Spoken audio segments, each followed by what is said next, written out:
Greetings everyone! This video is from an earlier trip and takes us from the Capricorn Caves to visit the Mount Etna Caves National Park.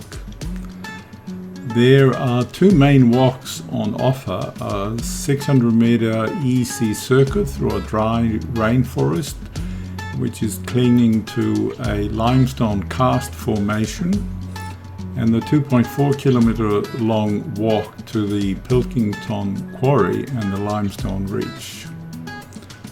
This walk is considered difficult.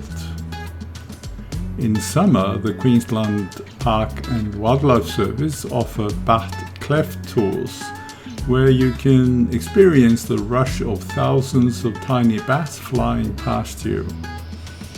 These are the little bent wing bats' main breeding ground in Australia. This national park was primarily created to protect the bats' habitat and breeding grounds from limestone mining. We did the first 600-meter walk, and I took some photos and a video of the Limestone Karst formation, which is the main feature of the walk.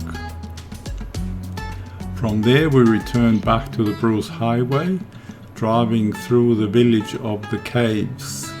The village has just over 700 in population and originally took its name from the nearby railway station.